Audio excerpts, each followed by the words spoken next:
A paz do Senhor, meus queridos e amados irmãos em Cristo Jesus. Estamos para mais uma pré-aula do sistema virtual aqui da IBD do setor Mapim. E nós temos aqui como pastor responsável o pastor Irineu Vital, juntamente com a sua digníssima esposa, irmã Matildes. Temos como superintendente da Escola Bíblica Dominical, evangelista Valmir, juntamente com o presbítero irmão Marco Ledesma. Eu sou o professor Claudine Santos, estarei discorrendo aqui com vocês, aqui comentando sobre o nascimento de um líder profético em Israel. O textual nos diz assim em 1 Samuel, no capítulo 1, versículo 20.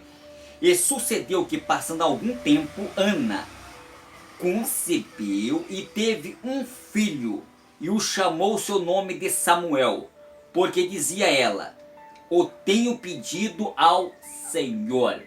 Muito bem. E a verdade prática nos diz assim: o surgimento de pessoas vocacionadas como Samuel pode ser o resultado da oração, consagração e o ensino dos pais no lar.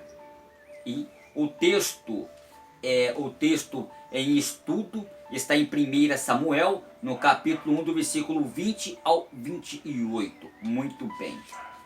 Aqui no tópico de número 1, aqui, o ambiente familiar de Samuel. Muito bem. No tópico de número 2, Samuel, o fruto de oração. E o tópico de número 3, a dedicação de Samuel. Eu gostaria aqui de resumir desses três tópicos aqui bem detalhadamente, bem resumidamente, para não ficar muito extenso essa videoaula. E quero comentar aqui sobre a vida de Samuel. E primeiramente, quando nós observamos sobre 1 Samuel, no capítulo 1, versículo 1, o lugar do nascimento e a linhagem de Samuel. Bom, Remataim ou Zofrim, também Ramá, como está no verso 19, era uma cidade situada na região montanhosa de Efraim. Aproximadamente ali uns 8 quilômetros de Jerusalém, ali vivia Eucana e Ana. E foi lá que nasceu Samuel. Tanto Eucana como seu filho Samuel eram da linhagem levítica. Tá ok? Eucana é da linhagem levítica. Foi por esta razão que Samuel era sacerdote, não por ele nascer em uma determinada localidade, mas por ele ser da linhagem levítica. Ok? Muito bem.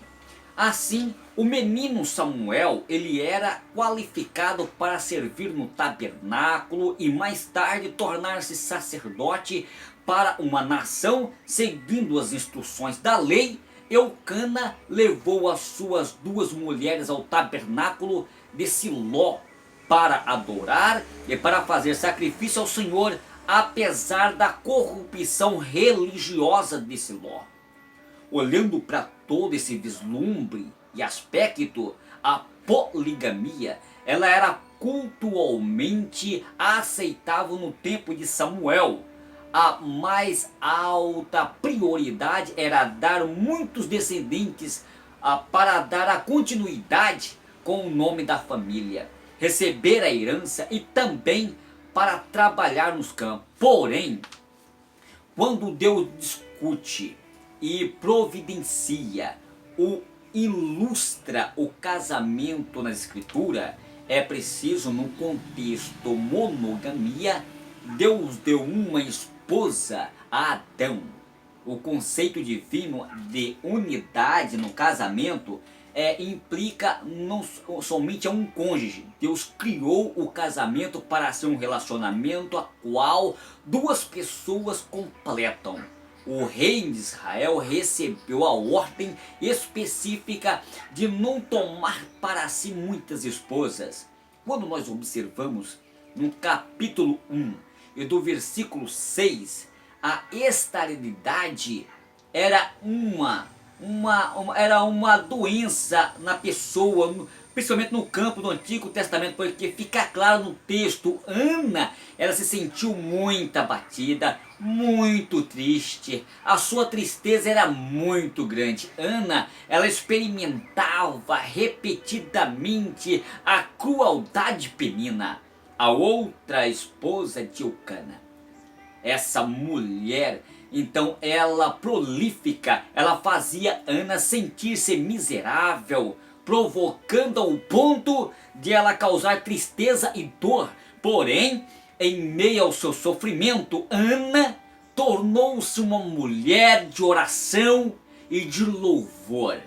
Quando a situação tornou-se insuportável, Ana voltou-se em oração para Deus, não para com a outra pessoa ou outra coisa. Apesar da amargura da sua alma e em fervente oração, Ana, ela concentrou-se na pessoa de Deus como seu Senhor dos exércitos e dos céus e da terra. A sua perspectiva era importante, uma vez que Israel encontrava-se nos momentos de maior decadência de sua história. Um exército pequeno e frágil, cercados de inimigos poderosos, Ana também se contentou em entregar a Deus a vingança pela crueldade penina. Quando nós observamos aqui no capítulo 1 e do versículo de número 8, para equilibrar a tristeza de Ana, havia o eterno amor do seu marido para com ela. Eucana procurava então demonstrar o amor e a sua esposa Ana, de maneira que era tão especial durante cada festa de sacrifício, ou seja, com as palavras cheias de afeto, ele então procurava consolá-la e encorajá-la. Mais tarde, Eucana demonstrou sensibilidade e respeito pelo desejo de Ana, quando até mesmo a Samuel. E então nós podemos observar que juntos levaram o filho à casa do Senhor a fim de dedicá-lo a Deus.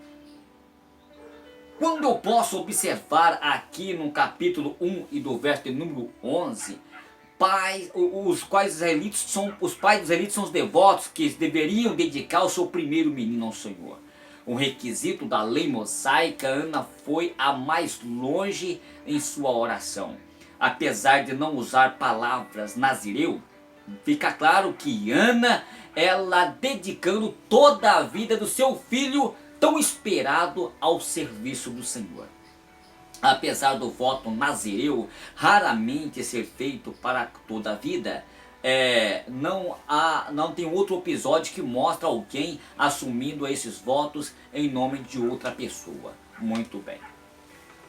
Observamos aqui, queridos, alguns no capítulo 1 e do verso 24, a época normal para desmamar uma criança. Entre as mães israelitas, nesse tempo era por volta de 3 anos de idade. Ou seja, Ana foi fiel ao seu voto. Ao levar Samuel para a casa do Senhor, no início da monarquia em Israel, Deus concentrou a sua atenção em uma família particular de Ana, é uma das mulheres dessa família que foi um exemplo de reverência a Deus e de obediência ao Senhor. Então, tal atitude é o tema-chave na medida em que primeiro Samuel registra-se a sessão da monarquia em Israel.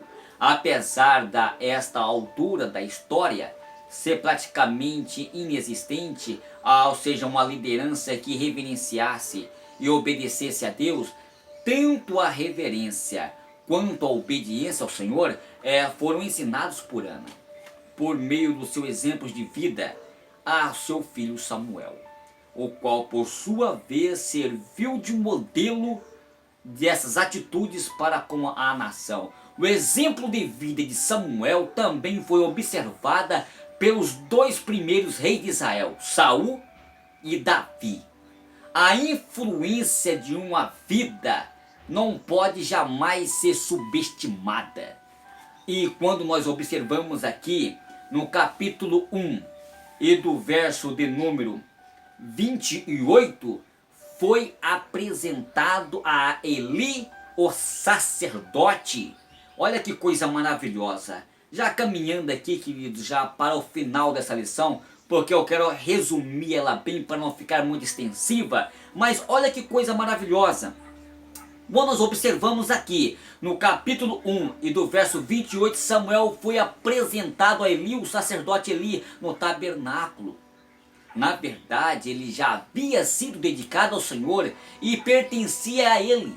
Primeiro, o pai de Samuel adorou o Senhor. Em seguida, a sua mão adorou com cânticos de louvor. Samuel personificou a resposta de Deus e as intercessões do seu povo pela oração. Samuel foi um exemplo de vida para com todos nós. Que coisa maravilhosa.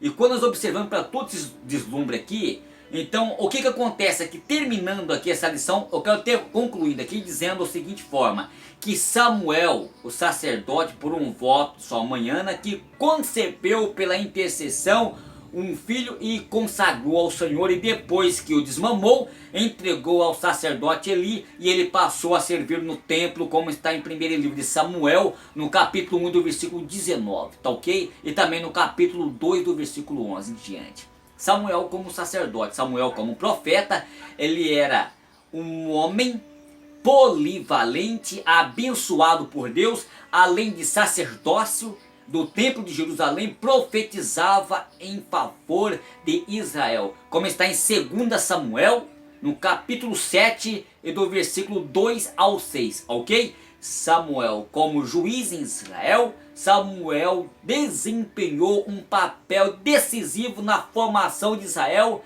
na primeira monarquia de Israel, como está em 2 Samuel, no capítulo 8, e em seu tempo ele exerceu e chegou ao ponto de coroar os primeiros reis de Israel, mas não foi rei, tá ok?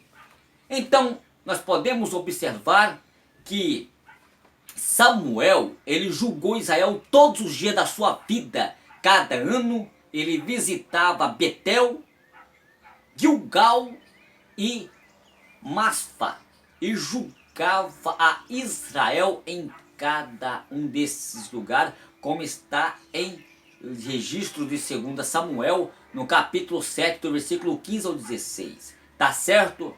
Fico aqui com essa aula tão resumida.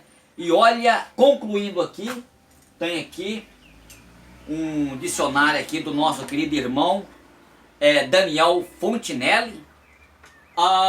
Segundo ele aqui, Samuel, no hebraico, ouvir Deus em nome de Deus. Samuel significa no hebraico ouvir de Deus ou nome de Deus.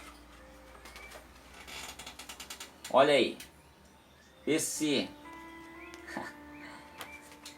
pessoal, essa aqui é uma aula bastante resumida, tá certo? Mas com certeza tem os professores na escola bíblica dominical, presencial, poderá questionar, dialogar, interromper a aula e questionar o professor, tá certo? Estamos aí e até a próxima aula, se Deus nos permitir. Um abraço do seu amigo, hoje e sempre, Claudine Santos. A paz do Senhor.